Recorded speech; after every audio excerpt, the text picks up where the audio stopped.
Hello, good day. Welcome to Hard Question with me, Ata, the host of this program. Today's question is really a hard one. I have two guest speakers, Said Samar, Said Hadi over here. Assalamu alaikum. Alaikum salam. Said Hadi, Assalamu welcome to rahmatullahi welcome to your show, Hard Question. So, one of the most difficult questions, maybe I myself as a host, all these years, 20 years of hosting the show is posted the post events after the martyrdom of the leader of Iran, Ayatollah Khamenei, and that's a boundary between rational prudence and divine destiny.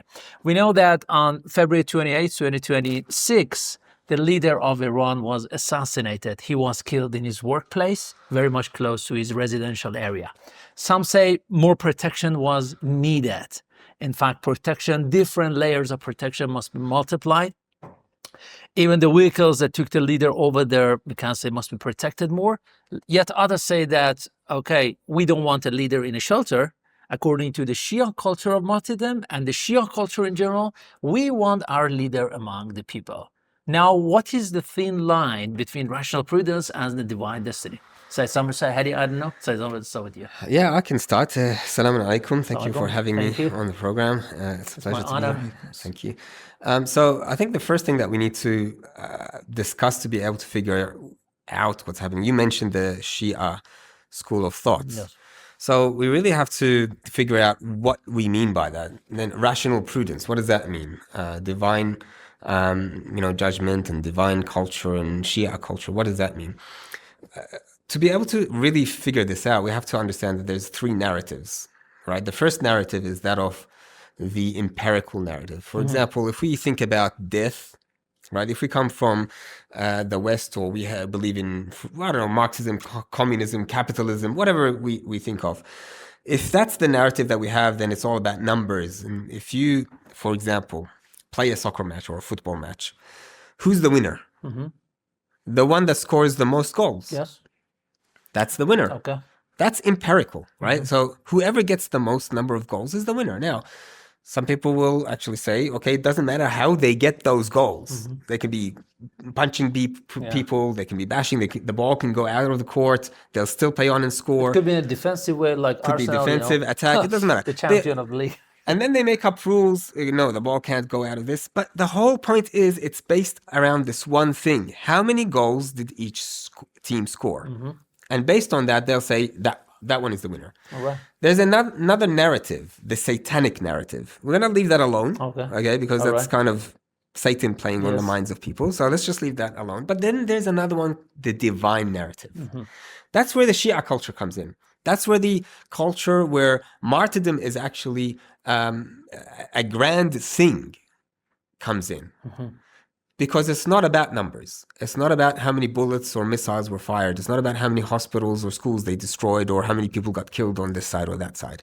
It's about something greater. And if we think about the divine narrative, then we start to understand where, for example, Imam Ali Khamenei was standing. He wasn't hiding 40 levels below the ground. He didn't rush off to Russia to hide, right? He was assassinated, martyred. Yes. In his own place. Such people like leader, like Shaykh Qasem Soleimani, in all his speeches on different occasions he addressed that someone like me will not pay allegiance to someone like Yazid. So the culture of martyrdom is over there. Death is over there. You are under attack. You know that today or tomorrow they will target you. They will kill you. You are threatened. But in the divine policy and the divine we can say narrative that said somewhere, what's the position of rationality in here? I think divinity without rationality has no meaning, isn't it? Yes. Assalamu alaikum. Thank you so much for having me. Yeah, that's the main point here is when the West wants to view death, or as martyrdom, they don't look at it as martyrdom. They have a secular view of it. They eliminate the context. They eliminate the intent of why someone like our great Imam Shaheed, took such a position where he didn't want to be in a shelter. He decided to work in the forefront. Yes. And to me, it reflects the Imams in Shia, history. Yes. And all Islamic history. They were not ones to hide. In fact, they were always among people, even in like cities. Like, for instance, you had Imam Ali alayhi salam. He would go into the cities and he would make sure everyone's well fed. He would check on the affairs of people.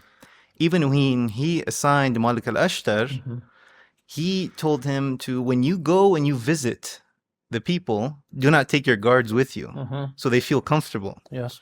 And so that makes them more, shows them that they're more humble. free, yes, at the same time, they're approachable, and that you can go to them as not just as your Islamic, religious, political figure, but as your father, like any child should be able to go to. I consider that the people you are going to are either your brother in faith or your brother in religion. I mean, brother in general, a human being, okay? This is what Imam Ali told Malik al-Ashtar. So such a cordial, friendly atmosphere must be made. And this has been I think the lifestyle of our Shahid Rahbar too, during all these years, okay? He was not the man to go, for example, to be hidden in a shelter, or, for example, have such secrets ordered, secret places or something like that. No, it was not. Of course, officially speaking, quote unquote, the escorts are over there. The bodyguards are over there, okay? But the case is that was not a kind of fearful type of lifestyle we could see in some politicians all around the world, even today. The day he was attacked, the closest members of his families and relatives were around him. Yes. I mean, even the maybe 14-month-old granddaughter. Granddaughter. She was there. Yeah, she was there. So now, again, the question is that, isn't this endangering, for example, your family members? Yes. So you yourself, as a leader, as an imam of a society, you have no fear for that. But what about the people around you? Yes, and if we want to go back to rationality, it would make no sense. No sense? If we are to think, as Sayyid Hadi said, if we are to think that death is an annihilation, it's the end, then that would make no sense. Okay. But if we were to think about the Holy Quran, and he lived by the Holy Quran, Very and good. this is the thing, and this is what we have, this is the message. If I was to get across a message, it's about the Holy Quran. The Holy Quran teaches us about how we should live. It's a guide for us about how we should live on this world, and so we can gain the most out of in the hereafter. So he lived by the principles of the Holy Quran, which was to be just, to be good, to not lie, all of those things. Okay. Now, martyrdom, when it comes to martyrdom, to answer your question, Yes. if we were to look at our role models like Imam Hussain alayhi salam in Karbala, who did he take with him? Did he not take his sister? Did he not take his family? So he took, and did he not know that he was going to be martyred? He did. Yes. We all, the stories are there. Everybody agrees that he knew, and that's where the question is: why did he go? Did he not know that he was going to be killed? Isn't so the many years suicide before his birth, Prophet Muhammad? Exactly. Right. It was known from then, from his birth. That's right. But the same people who were saying before his martyrdom, the martyrdom of Imam Ali Khamenei, who were saying he has fled to Russia and he's 40 stories below the ground, he's seeking protection, he's those same people after his martyrdom are the ones that are questioning and saying, why was he in his home? Because they don't understand the concept that the divine narrative gives. The status of the elevated status of martyrdom. You see, in the Holy Quran, martyrdom is not equal to death. No, he's not.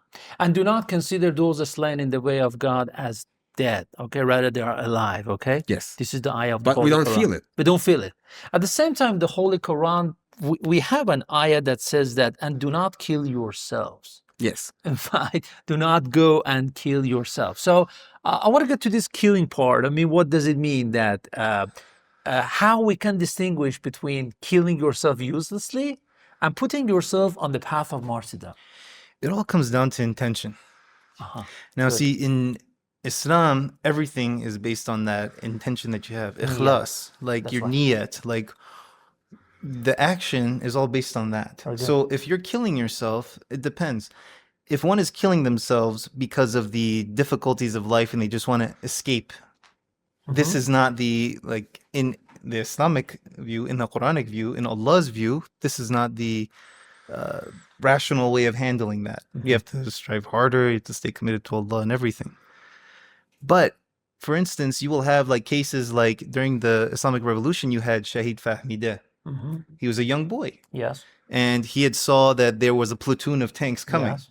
And then he was trying to warn others, but there wasn't enough time. So what did he do?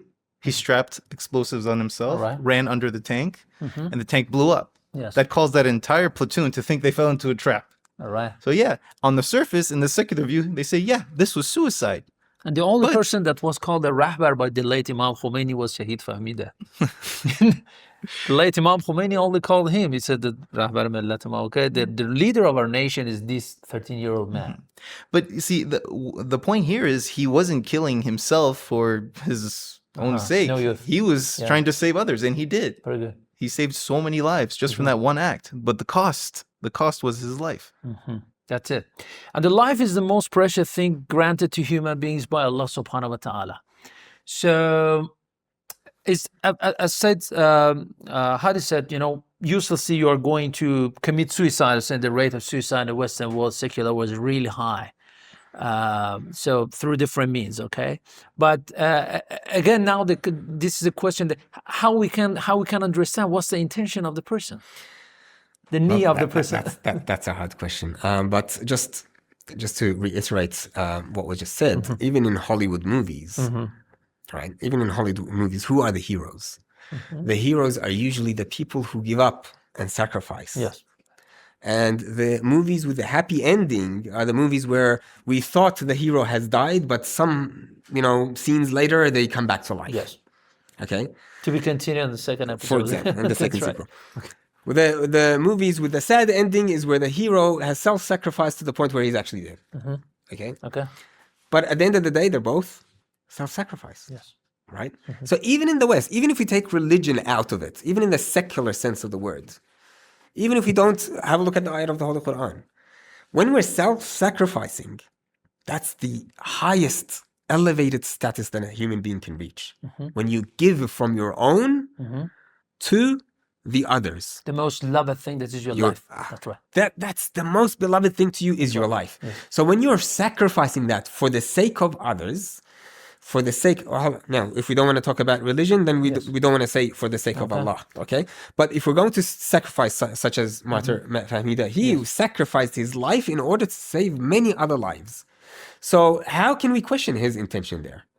He wasn't committing suicide because he didn't, have a good life. He chose to go to the war. Right. He chose to do those things. He thought out of his own will what he should be doing in order to be able to stop the enemy from coming forward. So the only intention that we can possibly come to is that he was sacrificing his most precious thing that he owned, his life, and for this others. self-sacrifice, we have to get into this framework. Is it in a defensive manner or aggressive one?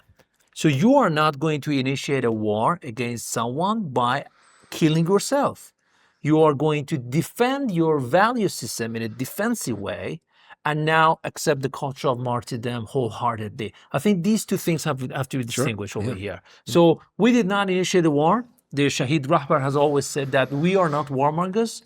We never shot a bullet against any country during all these 50 years after the Islamic Revolution of Iran. We have always been, Except defensive. the victims of the imposed war against us. The Ba'athi imposed war, 12-day war, Ramadan war, okay? All of these cases. So in this defensive way, now you are the target. And the enemy, for sure, is going to kill you. So this is not a kind of suicide, I think. Now, this is one rational way of self-sacrificing that was just discussed. The But then there are rational other one, ways that's right. too. One does not need to be a soldier to become, to do self-sacrificing to attain martyrdom. Very good. Look at Shahid Raisi. He was a perfect example. Every aspect of his life, how he ran the country, he didn't die on the battlefield. It was an accident on a helicopter crash. But his life, it reflected the life of... The official line is The official line is this. Maybe We're going with what's been officially said. Allah bless. So May 20th is called the day of the martyrs of the service in Islamic Republic of Iran's calendar. But that's one thing to look at is, see, it's like what Shaykh Qasim Soleimani said. He said, being martyrdom, the condition to be a martyr is to be a martyr. In other words, you have to live a life like a martyr. Yes. One does not just simply get to that state. You have to have a life that's so dedicated to Allah, where Allah just wants you for himself to that point and just takes you, whatever the condition is. So that when you die through being killed or assassinated, the people already have this presupposition in their mind that one day this guy gonna reach martyrdom. I mean, it is not such a shocking news because it depends very much on your stance in life. When you have the sense of resistance in your life against oppression, so everybody knows that at the end of the day, you are reaching martyrdom. That's very interesting you say that. I'm just going to say something here that I haven't said before, or at least not publicly. But before the martyrdom of Imam Ali Khamenei, I always had in my mind what a wonderful person he was and how he fought against oppression and tyranny and all of that. And one of the thoughts that I kept private to myself was, I wonder if he's going to become a martyr, because it seemed like he was a martyr, right? All of the, actually, like you were saying, like Sayyid Heidi was saying, you have to live martyrdom to reach that level. It's not an easy status to reach. And in my eyes, when I was watching him, when I was seeing him, when I was listening to him, he lived martyrdom. But in that old age, and before the wars, especially in that old age, it's very unlikely that someone like that will go to a war or something and then be martyred. So it was like, a contradiction for me. How is he going to be a martyr if he's a living martyr? And subhanAllah, what happened? Just think of Imam Hussain alayhi salam. He was at a very old age when he was on the battlefield and directly confronting, he had to fight alone. And that was just a reflection of that. It doesn't matter what age you're at. It's when you've reached the status of so much dedication to Allah that you've earned that title. Like someone like Shaheed Imam Khamenei could not be someone who dies simply in his bed. That's right. There was always this kufiya, around his neck. Somebody has told me that this shows that he is continuing the path of all the shuhada during the history of the world, okay? It could be not only limited to Islamic Republic of Iran or Islamic Revolution. The shuhada, those people who got martyred in the path of Allah subhanahu wa ta'ala, even before Islam, okay? So this is the symbol of resistance against tyranny and oppression. He actually served. He volunteered to serve. His son volunteered to serve at the age of 17. So their whole entire family is about that. Martyrdom was an accepted result of their actions.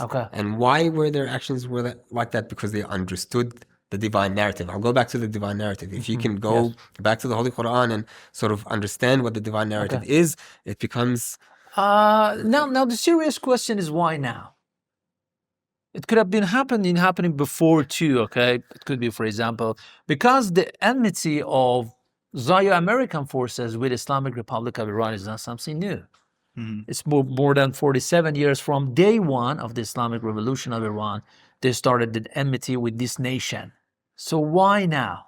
Why, for example, a person like Shahid Sayyid Ali Khamenei will not pay allegiance to a person like Donald Trump? Is there any difference, for example, between this president and the previous ones? Is it related, I don't know, to the level of the, how can I call it, lewdness, the dirtiness of such a person? Because we know that during the history of the world, even there have been so many of the imams who, at some intervals of the history of the Shia world, they have made, and signed peace treaty with their kings and the rulers of the time. But now, this time, Sayyid Ali Khamenei is not going to do that. Does it make any difference? I think there is a difference, and this has to do with how things have changed over time. Before, the enemy tried to do different tactics to bring down the Islamic Republic of Iran, and they have failed in every attempt. They've tried economic warfare. They've tried to divide people, sanctions. They've tried everything.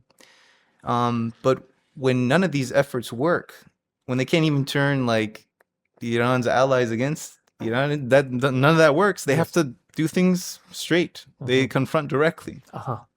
And so for them, because Zionists and imperialists, they think very barbarically. They think they see us as savages, right? So they think, we just take out their war chief and that's it. It's over. They'll scatter. No, that didn't happen.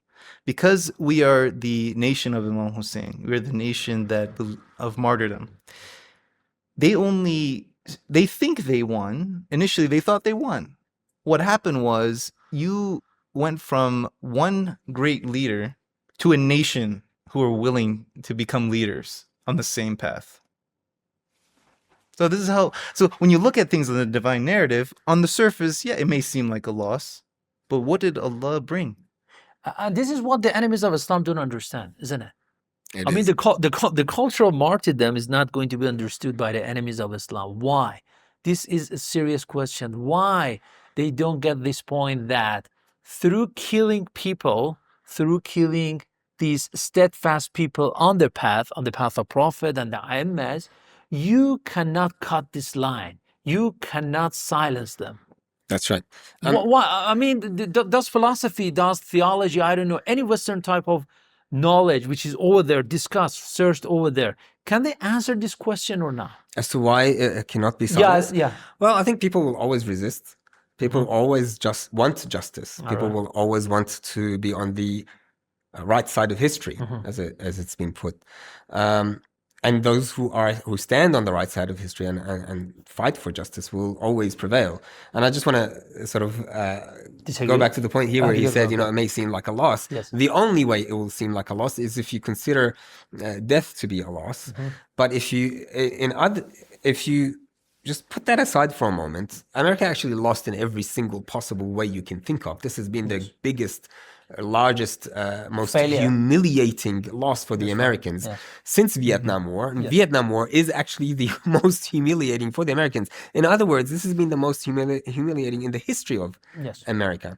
So I'll just kind of disagree with that in terms of, does it really seem like it may seem like a loss? You cannot follow up. I mean, on the secular side, it seems like a loss. But see, I'm trying going back to the narrative. It's a victory. Okay. Geopolitically, economically, militarily, everything in this war, the United States has lost. But with regards to why it cannot be cut, why it cannot be stopped, they don't understand. You're right. They don't understand that spilling the blood of people like Imam Ali Khamenei actually reinvigorates and motivates and energizes the resistance movement. The difference between the Epstein class, not like a new blood. It's a new blood that flows through these. That's yes, right. In the ways of, and he knew that, by the way. He knew that his blood spilling was going to cause that, and he said in his own words when asked, they asked him, "How is it going to be like after you depart?" Right? Yes. He said, "It will be much better." Right? It will be much better, and we are seeing his words being manifested. The difference between the Epstein class, right, and the revolutionaries, the axis of resistance, so those who resist and fight for the truth, is that the blood they spill is that of children, innocent children, like the 168 children of Minab school, right? Okay. They needed to spill that blood to energize themselves. Who? The blood of who? Of young, innocent children. You mean that was a ritualistic attack?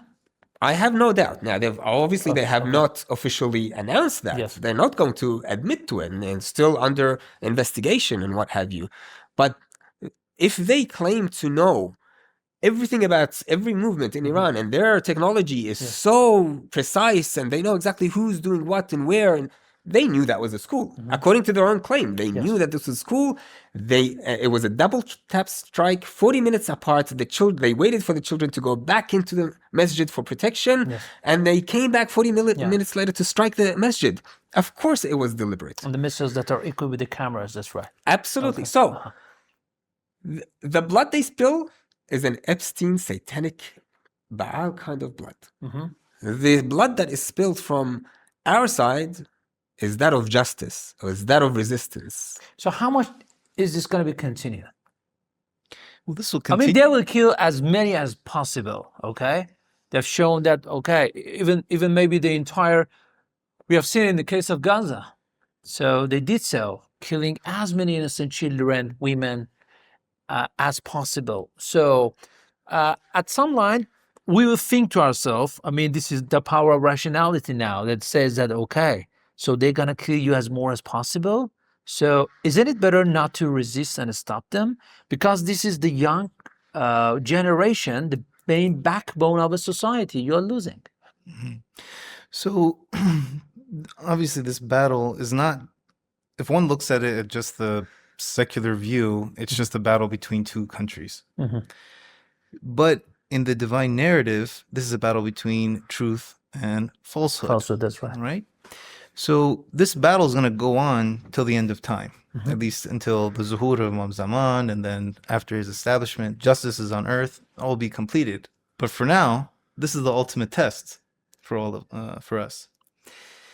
But will this continue? Well, this will continue so long as we only think that these Zionists and imperialists and their allies will be defeated only on the materialistic military level. Until we can ideologically defeat them as well, until we can defeat them ideologically, yes, they will probably militarily be destroyed. Let's say they all leave occupied Palestine becomes free. All they will do is just regroup, reproduce, and reappear in a whole other location. So that's why the divine narrative is important to bring to the forefront in all this. So it's not region limited, because the American bases are in the region. See, even they evacuate the whole region, some other places, it's still the war. Back the stage, back the scene between. A lot of these Israelis, they're dual nationals. They either go back to America, their European countries, all their quote unquote gardens, right? They'll go back to them, and then they'll just. That's it. So, why wasting our life? For what? Let's have our comfortable, cozy lifestyle, and now just watching the media serials, scrolling at social media on the cell phones, and go on with a beautiful life. Well, that's what they want. Why? They want you to. Yeah, they want you to do so, but why? I mean, this is a major question nowadays. Asked, sorry to say that, by even so many Muslim youth too. Yes.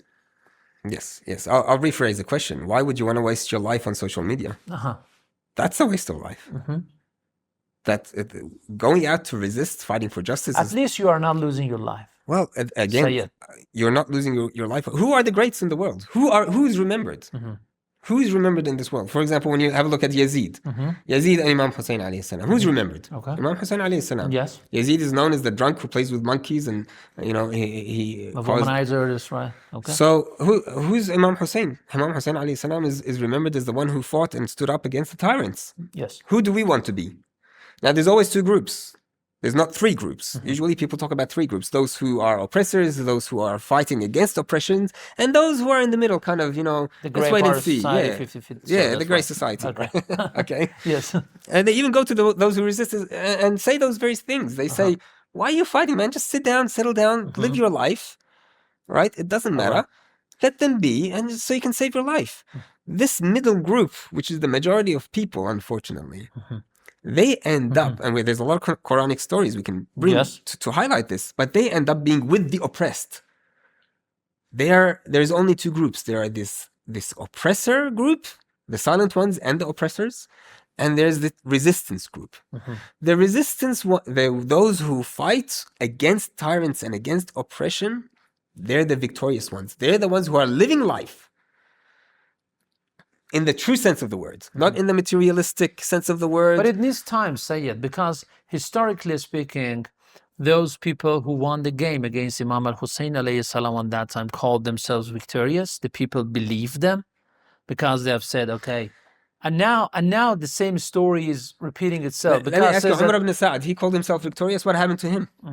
Wasn't he the leader? He went mad, crazy, and he didn't even get what he was promised. Shahada. He was promised Shahada. He didn't even get it. They don't get what they want. They don't. And Trump, by the way, now is being humiliated in this world before he gets humiliated in this hereafter with the Epstein files that are being released, the damage that's happening to the American economy, the damage he's doing. The Americans hate him. The very people who voted for him, the MAGA people, are turning against him. So there's no way you can say that either those who fought Imam Hussain have won, even if they claim that they've been victorious, nor can you say Trump, he'll say I've won. That's right. He can say whatever he wants. You go to Karbala, that's exactly what Yazid did. He looked at Hazrat Zainab and said, look at what I did. Look at what we did to your Hussain. What did she say? I did not see except beauty. Exactly. That's right. And that view alone, it destroys any of their ideologies. And that they cannot understand. So now the comparison will be at work over here. Some people may compare their own lifestyle and the conditions that they have in their society with the other people, other parts of the world. Why us? why always we, as the people of Iran or the resistance movement, have always been the targets of the attacks of the Western world? Why not other parts of the world? What is this type of destiny? Is it a kind of destiny? No, it is a decision made by our governors and a statesman for us. They decide for us. Maybe we don't want our children to become martyrs, but, you know, for example, they attack one place, 2 houses, blocks here, blocks over there, got martyred. So what about now? This is because we follow Islam. Now, Islam does what? In the inception of Islam, during the time of our Prophet, peace be upon him and his, when he was bringing Islam to the public sphere, and it was a challenge to the powers that be, the elites. Because what? He was asking for equity. He was asking for justice. Not just asking, this was a call from Allah. And of course, you're going to bring in a new superior way of living and a new political system that does not bode well for the rich and the elites. You're going to face confrontations. You're going to face sanctions, just like the Muslims did during the time, during the whole prophetic mission. Prophetic mission, that's right. Right? So, but see, Allah puts these challenges, and and these challenges are not meant to be like, oh, is a difficulty you're putting yourself in. It's like, no, this is, you know, we're not after war, but if war is upon us, we don't back away, we don't shy away. We actually use it as an opportunity to get closer to Allah. We use that. And plus, it'll accelerate our iman too. Well, we still have one faithful part of the society that they think they reach proximity to Allah subhanahu wa ta'ala without all these trials and tribulations, Sheikh. Well, what about those people? I mean, they are still a majority part of the Muslim community all around the world. Well, the ayah of the Quran answers that. Do you think that you're going to just say, I believe, and you're going to not be tested? No, I mean, I know who you're referring to, okay? The people who might have helped Donald Trump in attacking Islamic Republic of Iran, okay? They are even called Muslim lands. They believe themselves to be the key holders those Muslim lands. Yes. Right. Yeah. I mean, they have not been targeted. They don't believe in the concept of martyrdom. No, they still believe that they have proximity to Allah. They are living under absolute humility.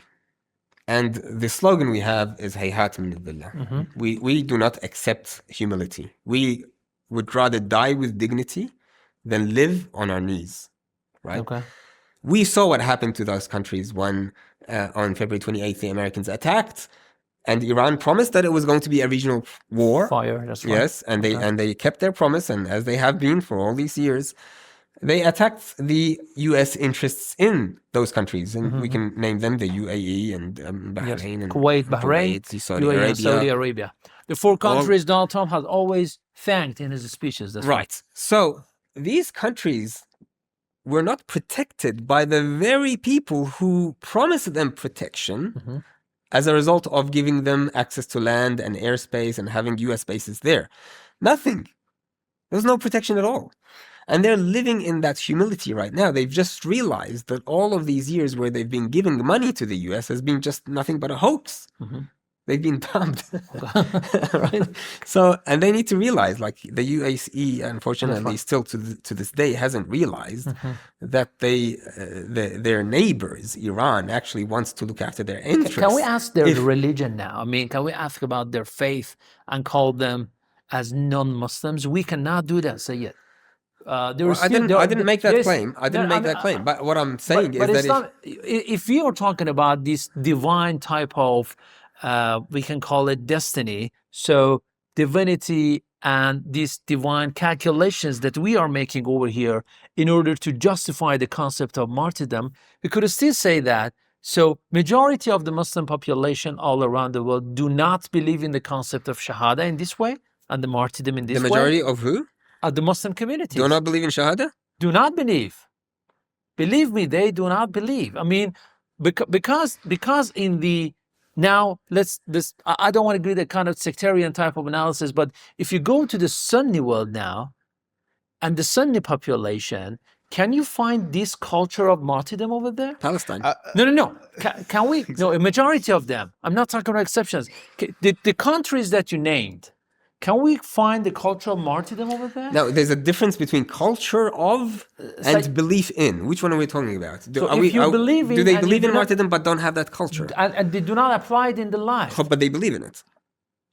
I don't know. Maybe is it their belief system or not? Well, one correction I would make here is we can't look at them as, let's say, because we have to differentiate between the. You can't overgeneralize the Sunni population with the Wahhabi influenced ones, especially all these Arab states. They're all under one ideology. They follow whatever Saudi Arabia says.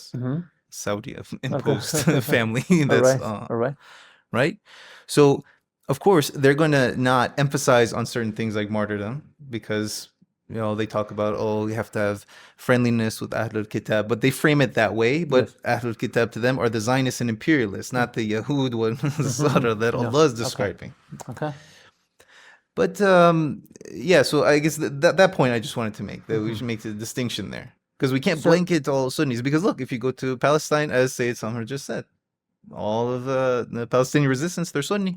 I know what you mean, but just the majority of the Islamic lands and the Muslims all across the world, will say that we still reach proximity to Allah subhanahu wa ta'ala in ways other than martyrdom. You can't. How? Because there's only two groups. The ayah of the Quran says there's two groups: those who fight for the sake of Allah and those who go with whatever the allies of Satan says. Right? All right. So you have a choice. You either fight for Allah or you fight for Satan. So being neutral over here has no meaning. There's no neutrality. Absolutely no neutrality. And if you are neutral, you are siding with the enemy. And just to emphasize here, like in Surah Mumtahana, the very first ayah, Allah says, do not make allies with my enemies. My enemies, that's right. That's it, khalas. There's no other argument here. Allah even says in that same ayah, I know you like to have secret relations with them as well. Allah even knows that nature. There may be some Muslims, they may be even committed Muslims because it's addressing the mu'mineen. That ayah is addressing the mu'mineen. It's like, And knowing the enemy is really important. Who is the enemy? If you want to enumerate a list of knowing the enemies of the Muslims, the real ones, what's your answer?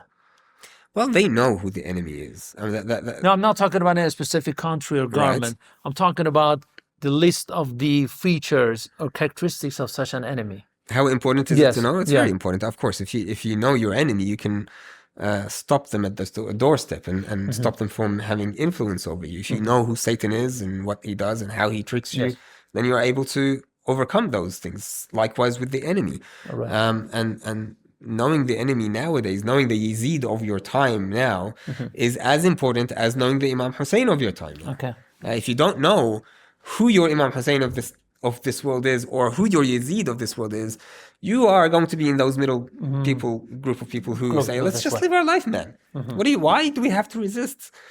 So they end up falling in that trap. And they're like you mentioned in Surah Al-Mumtahana, there's a lot of ayat, Surah Al-Munafiqun, the hypocrites, right? The hypocrites are there and they're always going to be there. From day one, they've always been there where they show themselves to be one and actually are another. That's right. Right. So when is this going to stop? It's not going to stop. It's ongoing. War is like a disease. You can't get rid of it. You can do everything to prevent it, but it's going to happen. And like Sayyid Hadi, I'll agree with him there as well, that we have to use that to become stronger. When we're sick, we become stronger. Our bodies become stronger. When war happens, we have to become stronger spiritually as well as physically. It's not just a matter of, eliminating war altogether, because that's just not going to happen. It's an ongoing process. Mankind doesn't accept that. Truth and falsehood, as Sayyid Hadi also claimed, is really beautiful. But now another major question is that sometimes these concepts of martyrdom and self-sacrifice are for legitimization process and justification in order to give power to some, yet not power to others. Is it so? Because, we define it as martyrdom over here. A person from ISIS might define it as a suicide bomber, killing himself. So what's the difference between the two? Both of them are Muslims. Both of them have the name of Allah on their chest. Both of them go and kill themselves. One of them in an aggressive way, the other one in a defensive way. ISIS, when they do this, they think they're going to have lunch with the Prophet. Okay, what about us? right? We gotta have a lunch. They haven't been told yet that Imam Ali alayhi salam bought the restaurant of. Yeah, I know. Got a fork and a spoon with Sorry, themselves. But how to distinguish between these two? Because now we are giving analysis about such a phenomena inside Islam, not out of Islam. Yeah, so the distinction comes back to what we said initially. It comes to that ikhlas at the very beginning, the purity of the intention. The martyrdom that lasts longer, that has the most effect, is one that's purely for Allah alone. Now, you could say, oh, these Daeshis are doing it for Allah, but at the end of the day, we know the story. They're funded by our enemies. They're funded by the Zionists. Their intention, they may even been fooled into it. In fact, you even had like an instance where, and some of them could even be sincere. And I'll explain this. In one instance, there was a ceasefire between Hezbollah and ISIS at one time. There's an old video. And in that ceasefire, the Hezbollah soldier just called out one of the ISIS members just to, like, start a dialogue. At first, they didn't want to talk. But then he said, come, just go back and forth. After they kind of calmed them down, they had a dialogue. The Hezbollah soldier said, what is your name? The ISIS soldier said, I'm Ahmed. And then the Hezbollah soldier said, well, I'm also Ahmed. Right? So he's like a little bit trying to start a basic dialogue. And after a little bit of give and take, next thing you know, the ISIS soldiers in that ceasefire, they've surrendered themselves. They came in and, because they really believed what they were doing was true. But until this Hezbollah soldier started talking to them, started bringing ayahs of Quran, started bringing some actual statistics. So he brought in two things. He brought in the materialistic understanding of what's going on, the political understanding, but then he tied it to Quranic verses. And that's what caused that ISIS member to rethink himself. And so he surrendered. So even if they're doing that, it's a matter of their intention. They may have been fully intended, but they could be misguided. So, but it has to come down to it being pure. That martyrdom has to come from a pure intention and a pure effort. Even if it is systematic? In which side? I mean, so it could be a personal decision. So it is a personal niyyah intention at work, and sometimes it becomes an organized, systematic way. What about that time? Well, can we still say that the intention is pure over there because somebody else is deciding for you? For example, organizing you. This is exactly what the Hezbollah soldier told him. He said, "Did you ever see your commanders out here?" He's like, "Who pays the price of war? You and me." Right? All right. So he kind of brought him to a rational level to think about that. Yeah, like so a lot of recruits for ISIS, they came from these elaborate websites that were convincing them that, oh, Western imperialism, all that, it's like all the language that we, the Axis of Resistance, may have been saying, but it's done in a way that has these subliminal messages that convince them that the way to go about being against imperialism and Zionism is to start beheading people. Now, Rasulullah, I just want to go to Rasulullah's speech when he said, I leave you two weighty things, Kitabullah wa itrati ahl bayti. What followed after that, he said, do not after me go back to Jahiliyyah where you are beheading each other. And he was warning even for something like this to happen. And the Western world cannot distinguish between the two. I mean, when you take a look at the pictures that is given out of radical Islam and extremists, they put them both on the same scale. Those who are after the martyrdom culture and those suicide bombers called as the extremist ISIS members. Is it unintentional? I mean, is it on purpose doing so by the Western world? Say that, okay, all of these people have this barbarism in themselves, this, as Tom Barak has called, the tribal type of, wars between themselves. Is it so or no? Still, we could say that this extremism was uprooted in the religion of Islam and different factions and fractions, by the West themselves. They themselves gave such a boost to such powers inside the religion of Islam to misuse them later. Yeah, is it intentional? It absolutely is intentional. That is something that was admitted by the U.S. Politicians. Hillary Clinton herself said we created ISIS, we funded it.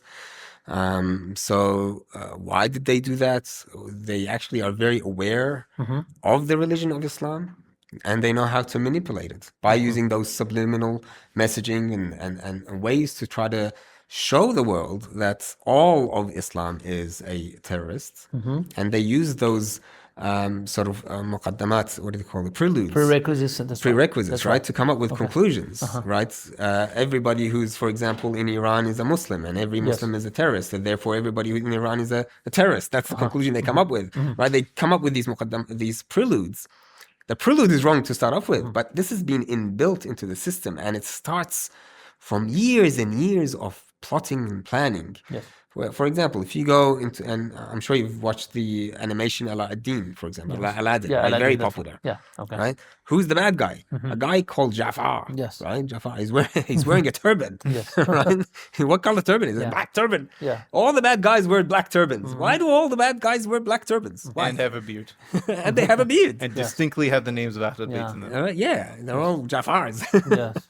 So they're trying to embed this into the minds of people. Prince of Persia is a game. Yes.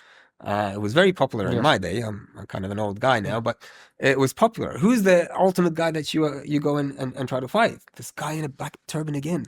And you're trying to go through this palace in where? And Persia. And you think that even the elite part of society in the West cannot distinguish between these two classes of the Muslims? I mean, the Shia ones who truly believe in a kind of self-defensive type of culture of martyrdom, and the barbaric type of aggressive type of suicide bombers who were created by the West themselves, like these extremists like Wahhabis and the ISIS type. You mean even the elites, the parts at the universities, the people in the society in the West cannot distinguish between the two, isn't it? Yeah, I mean, it's at a point where, for instance, in the West or in America, for instance, you have people who are pro-Palestinian. They'll say, oh, I'm pro-Palestine, everything. But what happened on October 7th? No, I don't accept. In other words, they're condemning the Palestinian resistance for that day as well. So this kind of double standard was systemically created by the enemy so they can control the narrative. And this is the satanic narrative. We're coming back to that. You may push this aside and bring it back to the forefront. I want your elaboration on that too, okay? Yeah, exactly. Actually, we'll have him No, go ahead. Go ahead. But it's that narrative, that satanic narrative, that mixes truth and falsehood and creates that distortion to fool people so that they don't know what's right and what's wrong. But, like, you know, when you have the Quranic perspective on everything, when you have the divine narrative on everything, then everything becomes clear for you. Then you can make that distinction between what ISIS is and what a Islamic resistance fighter is. Okay. Do you want to open it up? I mean, this satanic narrative. Just very briefly, and even a comment that you said earlier with regards to, you know, the West doesn't really see that. Okay. You know, Gandhi wasn't Muslim. There are a lot of people who go on hunger strikes who are not Muslims. There are people who are protesting what's happening in Palestine and the genocide who are not Muslims. It only takes a sensible, intellectual sort of human being, right? But still, when it comes to the story of Iran, you know, even in the recent war, even the people who are still human, like humans, who have intellect and can think for themselves, they will still side with Iran, despite what they've been fed. Okay. Now, just back to this divine narrative and the empirical narrative, and now the satanic narrative. The satanic narrative is what? The satanic narrative is one that feeds you fear. Okay. The ayah says, ذَلِكُمُ الشَّيْطَانُ يُخَوِّفُ أَوْلِيَاءَهُ. That is for you, Satan. He will make you fear his allies. Who are the allies of Satan? There is no doubt about it now in today's world. No doubt about it. It doesn't matter what religion you're in. Yes. Right? It doesn't matter. Even if you don't believe in God at all. Okay. You know what the concept of Satan is anyway. Right? Something that's satanic is something that's bad. All right. Right? They lie, they kill, they murder, they don't believe in justice. Anything that's satanic. Inhuman, that's right. So, but who is the ally of Satan nowadays? No, none other than the manifestation of Satan now is the Epstein class. Yes. And what they've done to young children, what they've done, nobody can agree that this is a good thing. Nobody with the right mind can agree that this is good. So the satanic or the satanic narrative is the narrations or the narratives that make you fear the allies of Satan. That's it. And they make you think that they are great and big and powerful and you should fear them. But who should we fear? Now that we've established the allies of Satan are, now we have to look at the other way. That's right. What is the alternative? And that's what people need to think about. What's the alternative to the satanic ally? That's right. All right, are we done? Okay, that's right. Thank you, Said Summer, Said Hadi. Thank you. Thank you much for present hard question. It was very nice of you. So, see, we could say the culture of martyrdom would give kind of new blood into the veins of a society which is enlightened, regardless of the language, race, ethnicity, or even religion, okay? So that's it, because nowadays you could see that so many people from all around the world are defending the rights of the people of Gaza, Palestine, Islamic Republic of Iran, Yemen, all these oppressed lands, as you said, confronting the satanic class, the Epstein class. Thank you. It was very kind of you. Thank you. Said Hadi, Said Thank you. It's a Samra. pleasure. Thank you very much for being with us in Hard Question. Till another episode, another hard question. God bless you all. Do not forget to visit our website, iranwithin.com. Till another episode, God bless you all. Fi aman Allah.